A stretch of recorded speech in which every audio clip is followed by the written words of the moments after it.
चलो आगे बढ़ते हैं और नेक्स्ट कॉन्सेप्ट देखते हैं, that is nuclear binding energy.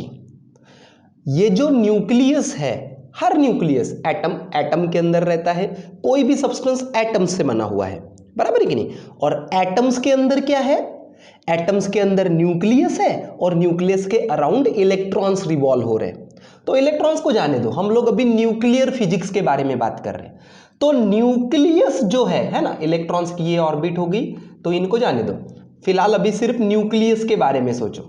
आपको समझने के लिए मैंने न्यूक्लियस का साइज बहुत बड़ा निकाला है।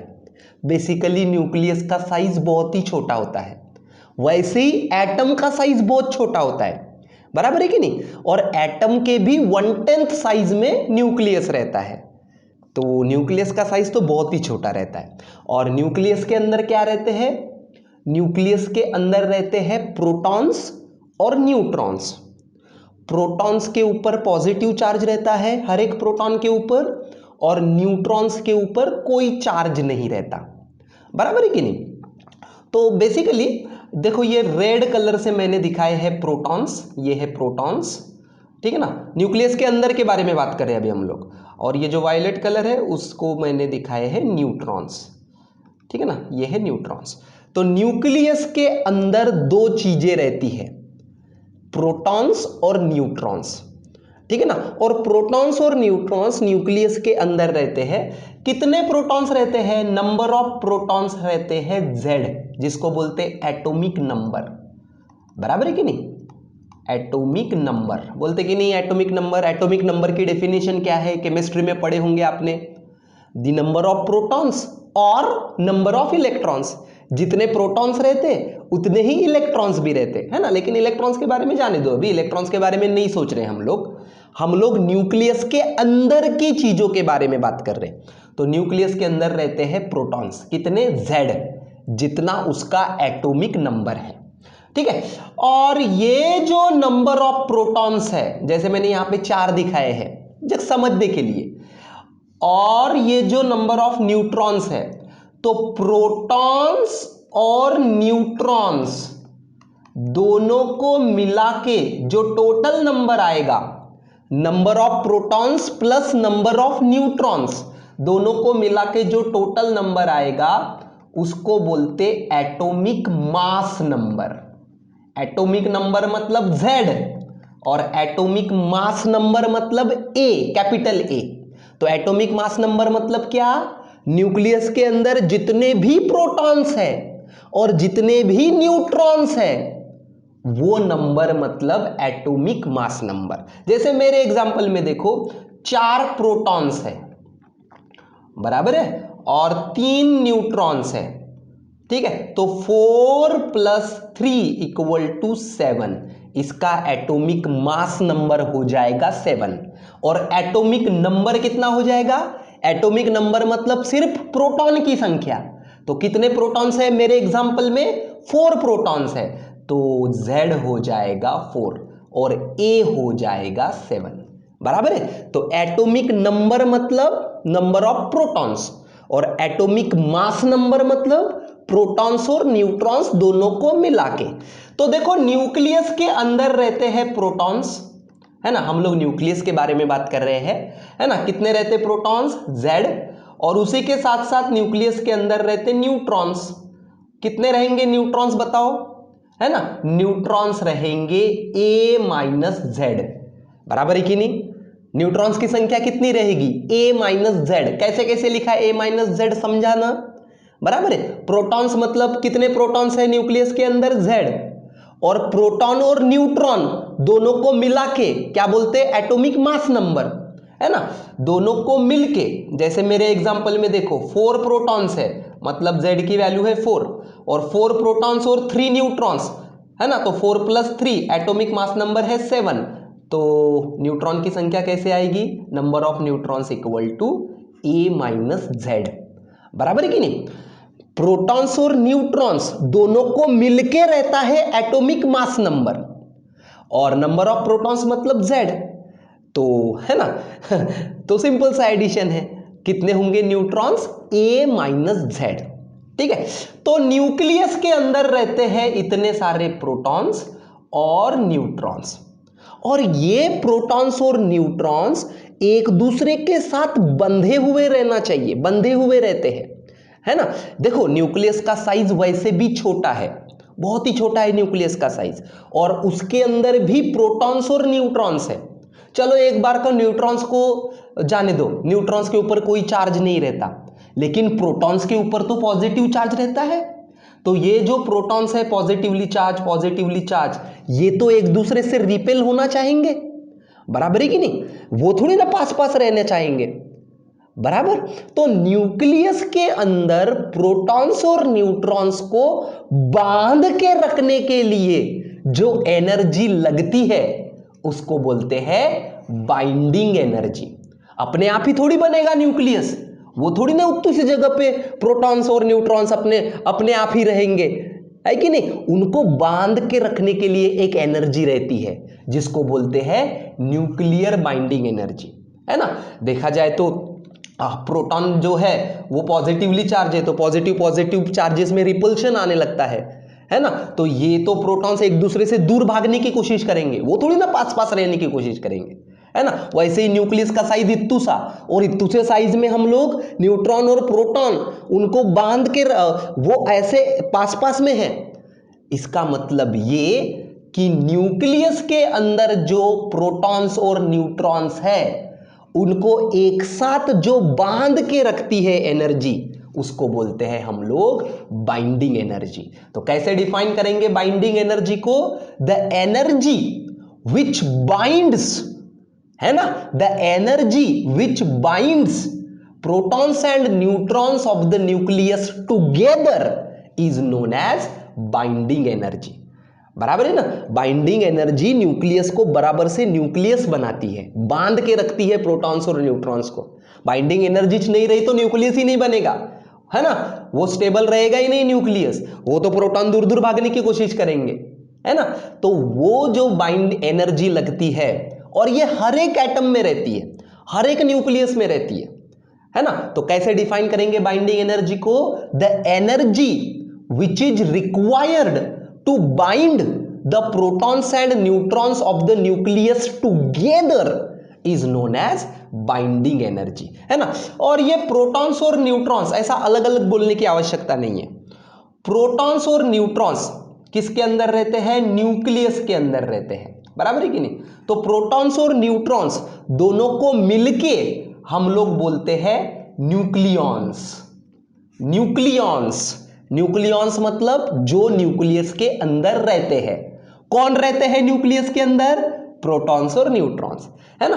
तो न्यूक्लियॉन्स मतलब टोटल प्रोटॉन्स और टोटल न्यूट्रॉन्स, मतलब एटॉमिक मास नंबर, बराबर है। और नंबर ऑफ प्रोटॉन्स मतलब Z, तो न्यूट्रॉन्स कितने आएंगे? A-Z, बराबर है। तो प्रोटॉन्स और न्यूट्रॉन्स दोनों को एक साथ बोलने के लिए क्या बोलेंगे हम लोग? न्यूक्लियॉन्स। तो कैसे डिफाइन करेंगे फिर से बाइंडिंग एनर्जी को? The energy which binds nucleons together is known as binding energy, बराबर है। प्रोटॉन और न्यूट्रॉन अलग अलग बोलने की वजह आप न्यूक्लियॉन्स बोलो अभी, है ना। तो ये बाइंडिंग एनर्जी मतलब कौन सी एनर्जी है? ये एनर्जी न्यूक्लियॉन्स को बांध के रखती है। अगर वो एनर्जी नहीं रही तो न्यूक्लियस बनेगा ही नहीं, है ना, वो स्टेबल रहेगा ही नहीं, ठीक है ना। तो इसको बोलते हैं हम लोग बाइंडिंग एनर्जी। अभी सवाल ये है बाइंडिंग एनर्जी क्या है, ये तो समझ में आ गया आपको कि बाइंडिंग एनर्जी मतलब ऐसी एनर्जी है कि वो न्यूक्लियस के जो प्रोटॉन्स और न्यूट्रॉन्स है, मतलब न्यूक्लियॉन्स को बराबर से बाइंड करके रखती है, न्यूक्लियस बनाती है बराबर से, है ना, बाइंड करके रखती है न्यूक्लियॉन्स को, प्रोटॉन्स और न्यूट्रॉन्स को। लेकिन सवाल ये है कि ये हर एक एटम के, ये हर एक, देखो न्यूक्लियस तो हर एक एटम में रहेगा ना, हर सब्सटेंस एटम से बना हुआ है। एटम के अंदर न्यूक्लियस और इलेक्ट्रॉन्स है, इलेक्ट्रॉन्स को जाने दो, अभी हम लोग न्यूक्लियस के बारे में बात कर रहे हैं।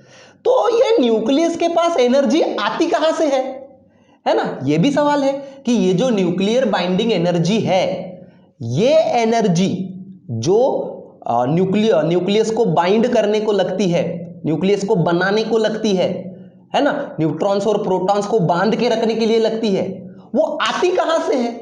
तो वो आती है मास डिफेक्ट से। हर न्यूक्लियस में, हमारा जो पीरियोडिक टेबल है उसके एलिमेंट के हर न्यूक्लियस में हमको मास डिफेक्ट देखने को मिलता है, मास डिफेक्ट डेल्टा एम। तो ये मास डिफेक्ट से आती है बाइंडिंग एनर्जी, है ना। कहां से आती है एनर्जी? आइंस्टाइन का रिलेशन आपको पता होगा, E = mc², बराबर है। कोई भी मास अगर एनर्जी में कन्वर्ट हुआ तो ट्रेमेंडस एनर्जी मिलती है। कितनी मिलती है एनर्जी? E = mc²। तो ये रिलेशन से एनर्जी आती है, ये बाइंडिंग एनर्जी। और कौन सा मास? मास डिफेक्ट, है ना। हर न्यूक्लियस में हमको मास डिफेक्ट देखने को मिलता है, और वो जो मास का डिफेक्ट है वो किस में कन्वर्ट हो जाता है? एनर्जी में।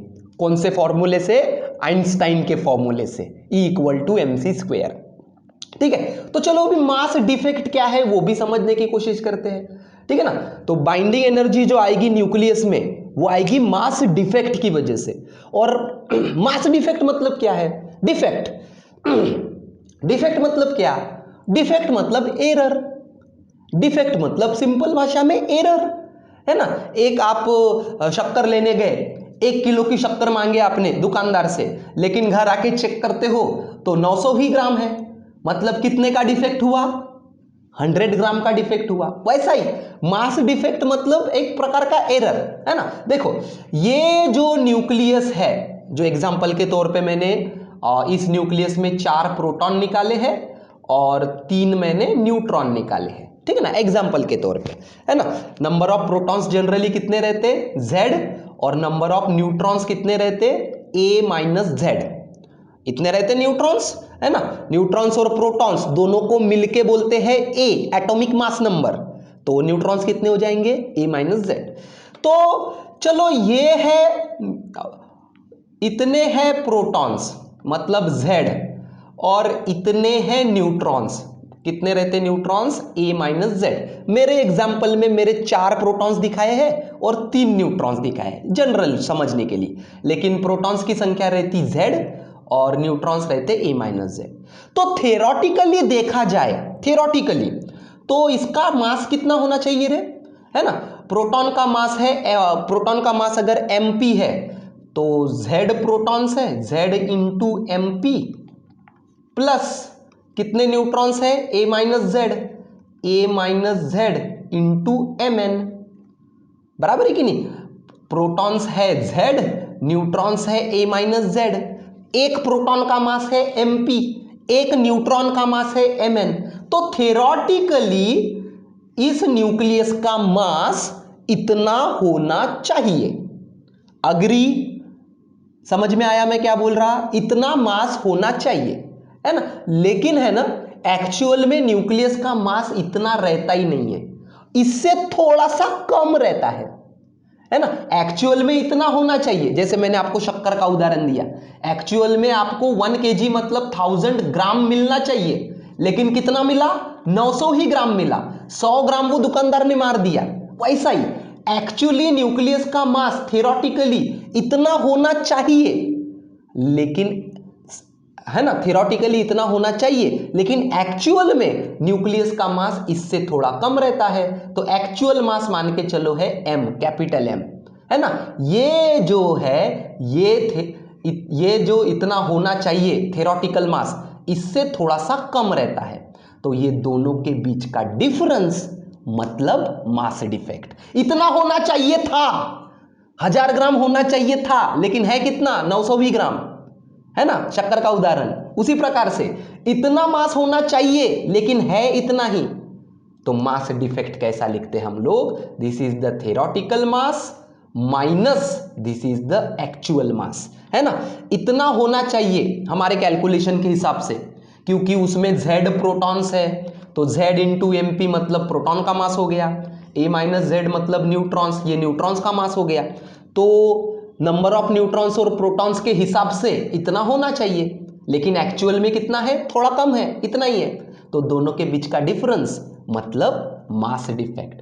तो ये बचा वाला मास कहाँ गया? वो 100 ग्राम कहाँ गया, है ना। वो 100 ग्राम तो दुकानदार ने मार दिया, लेकिन ये जो मास डिफेक्ट आया, ये जो मास हमको नहीं मिल रहा, गायब जो हो गया, वो गायब नहीं हुआ, वो किस में कन्वर्ट हो गया, वो एनर्जी में कन्वर्ट हो गया। कौन से रिलेशन से?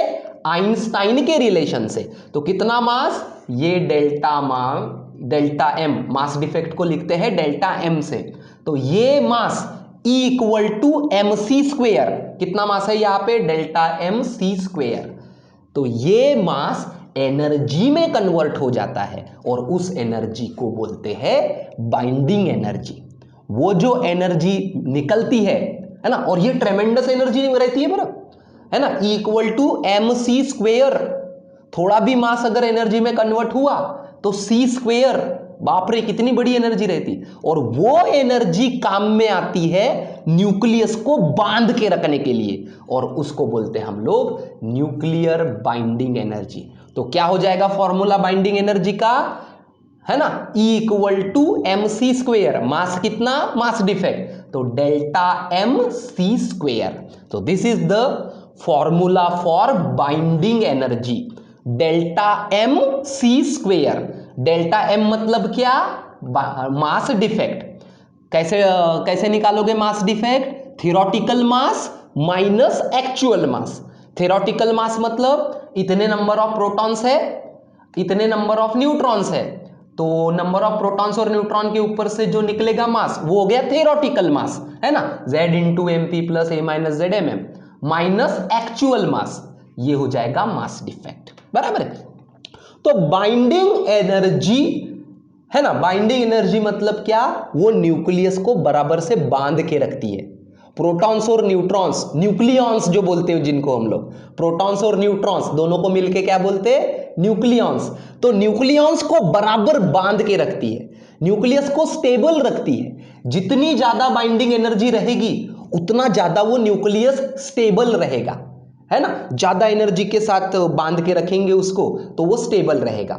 और बाइंडिंग एनर्जी जितनी कम रहेगी उतना न्यूक्लियस अनस्टेबल रहेगा, और जितना न्यूक्लियस अनस्टेबल रहेगा वो ना स्टेबल होने के चक्कर में फिर रेडियो एक्टिविटी करता है, जो हमको आगे पढ़ना है। देखो आपको भी पता है केमिस्ट्री में कोई भी एटम अगर अनस्टेबल है, जिसका ऑक्टेट कंप्लीट नहीं है, तो वो स्टेबल होने के चक्कर में बॉन्ड बनाता है, कोवैलेंट बॉन्ड बनाएगा, आयोनिक बॉन्ड बनाएगा। वैसा ही कॉन्सेप्ट यहां पे भी लगाओ फिजिक्स में। यहां पे ना एटम इलेक्ट्रॉन वाला छोड़ दो, यहां पे न्यूक्लियस की बात करो। न्यूक्लियस यहां पे अनस्टेबल अगर रहा, उसकी बाइंडिंग एनर्जी अगर बराबर से नहीं रही, तो वो ना स्टेबल होने के लिए अलग अलग अल्फा बीटा गामा ऐसी रेज वो इमिट करता है, जिसको बोलते हैं हम लोग रेडियो एक्टिविटी, जो आगे हम लोग पढ़ने वाले हैं। बराबर है। तो न्यूक्लियस की स्टेबिलिटी डिपेंड है किस पे? बाइंडिंग एनर्जी पे। जितनी ज्यादा बाइंडिंग एनर्जी उतना अच्छा स्टेबल न्यूक्लियस। बराबर। तो जनरली पढ़ते समय बाइंडिंग एनर्जी पर न्यूक्लियॉन देखते हैं हम लोग। बाइंडिंग एनर्जी पर न्यूक्लियॉन मतलब, न्यूक्लियॉन मतलब क्या? Atomic mass number. प्रोटॉन्स और न्यूट्रॉन्स दोनों को मिलके बोलते हैं न्यूक्लियॉन, और प्रोटॉन्स और न्यूट्रॉन्स दोनों का मिलके नंबर होता है एटॉमिक मास नंबर। तो न्यूक्लियॉन मतलब ए, है ना, प्रोटॉन्स और न्यूट्रॉन्स दोनों को मिलके। तो जनरली न्यूक्लियस की स्टेबिलिटी देखते समय बाइंडिंग एनर्जी पर न्यूक्लियॉन देखते हैं। तो बाइंडिंग एनर्जी को ए से डिवाइड करेंगे। ए मतलब atomic mass number, number of protons plus number of neutrons, दोनों को मिलके जो होगा वो होगा ए। ठीक है। तो बाइंडिंग एनर्जी पर न्यूक्लियॉन लिखो या फिर बाइंडिंग एनर्जी लिखो, है ना, कोई दिक्कत नहीं। बाइंडिंग एनर्जी पर न्यूक्लियॉन या फिर बाइंडिंग एनर्जी, ये क्या शो करती है आपको? न्यूक्लियस की स्टेबिलिटी। तो अगर बाइंडिंग एनर्जी पर न्यूक्लियॉन का ग्राफ निकाला जाए, वाई एक्सिस पे ले लिया हमने बाइंडिंग एनर्जी पर न्यूक्लियॉन, ठीक है, और एक्स एक्सिस पे आपके पीरियोडिक टेबल के एलिमेंट, Z इक्वल टू 1 मतलब हाइड्रोजन, Z इक्वल टू 2 मतलब हीलियम, ऐसा आपके पीरियोडिक टेबल के हर एक एलिमेंट लिया, Z की वैल्यू बढ़ाते बढ़ाते बढ़ाते, है ना, हीलियम, हाइड्रोजन, हीलियम, लिथियम, एक एक एक एक एक। तो यहाँ पे लिया हमने मास नंबर बढ़ाते हुए लाइक दिस, पूरे पीरियोडिक टेबल के एलिमेंट्स यहाँ पे लिए हमने, और हर एक एलिमेंट के लिए बाइंडिंग एनर्जी पर न्यूक्लियॉन हमने वाई एक्सिस पे अगर निकाले तो हमको कुछ इस प्रकार से ग्राफ मिलता है। बराबर है, इस ग्राफ को बोलते हैं कौन सा ग्राफ? Binding energy graph. कभी कभी ये ग्राफ निकालने को बोलते हैं, तो थोड़े से ये एक दो पॉइंट्स बराबर से याद रखना। बाकी इसका जो कर्व है ना, वो पहले इधर से ऐसा, फिर ये इस प्रकार से इसको लेके जाना। ठीक है, तो ये कर्व के ऊपर से आपको क्या क्या चीजें समझ में आ रही है वो कंक्लूजन्स काम के हैं। ठीक है, आपने ये कर्व किसके लिए निकाला है? आपके पीरियोडिक टेबल के हर एलिमेंट के लिए, है ना। एक्स एक्सिस पे लिया है हमने मास नंबर, मतलब जैसे जैसे एटॉमिक मास नंबर बढ़ते गया वैसे वैसे बाइंडिंग एनर्जी पर न्यूक्लियॉन क्या होती है वो हमने प्लॉट किया। ठीक है, तो हमको देखने को यह मिलता है ये कर्व के ऊपर से, जो लाइटर एलिमेंट्स है, लाइटर मतलब जिनका एटॉमिक मास नंबर कम है, हाइड्रोजन हो गया या फिर हाइड्रोजन के फैमिली के ये जो हो गए, तो लाइटर एलिमेंट के लिए बाइंडिंग एनर्जी पर न्यूक्लियॉन बहुत ही कम है। ये देखो, सिमिलरली हेवी जो न्यूक्लियस है, लिथियम वगैरह जैसे, यूरेनियम वगैरह जैसे हो गए, तो इनके लिए भी बाइंडिंग एनर्जी जो है पर न्यूक्लियॉन वो काफी कम है। बराबर, और बीच के जो एलिमेंट है इनकी बाइंडिंग एनर्जी पर न्यूक्लियॉन एक अच्छी है ना, कांस्टेंट है और ज्यादा भी है। बराबर है, मतलब हम लोग ये बोल सकते हैं कि जो बहुत हेवी न्यूक्लियस है, हेवी एटम्स है यूरेनियम वगैरह के बाद के, तो उनके न्यूक्लियस अनस्टेबल है। सिमिलरली जो बहुत ही लाइटर एलिमेंट्स है, हाइड्रोजन वगैरह, उनकी भी बाइंडिंग एनर्जी कम है। बराबर है, और जो मिडल रेंज के एलिमेंट है, मिडल रेंज के, उनकी बाइंडिंग एनर्जी न्यूक्लियॉन अच्छी है, ज्यादा है, तो उनके न्यूक्लियस कैसे है? स्टेबल है। ठीक है ना, तो हम लोग ये बोल सकते हैं कि अपने पीरियोडिक टेबल के जो एकदम हेवी एलिमेंट्स है उनमें रेडियो एक्टिविटी देखने को मिलेगी, है ना। क्यों आती है रेडियो एक्टिविटी? अभी बोलते बोलते बताया था मैंने, बाइंड, है ना। रेडियो एक्टिविटी कब आती है? जब न्यूक्लियस स्टेबल नहीं रहता, और न्यूक्लियस स्टेबल नहीं रहता उसके पीछे का मेन रीजन है बाइंडिंग एनर्जी। तो हेवी एलिमेंट्स में हमको रेडियो एक्टिविटी देखने को मिल सकती है। सिमिलरली लाइटर एलिमेंट्स में भी रेडियो एक्टिविटी देखने को मिल सकती है, इनमें अलग प्रकार की रेडियो एक्टिविटी दिखती है ना। यहां पे न्यूक्लियर फिजन नाम का, फिजन और फ्यूजन ऐसे आगे जाके हम लोग देखेंगे, तो यहां पे भी इनके न्यूक्लियस अनस्टेबल है, तो इनमें भी रेडियो एक्टिविटी देखने को मिल सकती है। बराबर है, और जो बीच के एलिमेंट्स है उनके न्यूक्लियस अच्छे खासे स्टेबल है। ठीक है, तो इस कर्व के ऊपर से ये तीन कंक्लूजन्स आपको याद रखने हैं। For heavy nucleus binding energy is less, binding energy per nucleon is less, so they are unstable. For lighter nucleus also they are unstable, और मिड रेंज के जो एलिमेंट्स है उनके न्यूक्लियस अच्छे से स्टेबल है। ठीक है, और ये ग्राफ का अगर क्वेश्चन आए ग्राफ निकालने के लिए, तो ये एक दो पॉइंट बराबर से याद रख लेना। जनरल कर्व ये ऐसा याद रखना, ऐसा आता है, पहले ऐसा ऊपर जाते हुए दिखाना, है ना, फिर हल्के से थोड़ा थोड़ा नीचे आते हुए दिखाना, और सबसे ऊपर दिखाना आयरन को, फेरस को, 56 को। ठीक है ना, ये याद रखो, ये ऑक्सीजन याद रखो, एक दो बीच के पॉइंट्स याद रख लो। ठीक है, तो ये वाला पेज नंबर आप पढ़ सकते हो।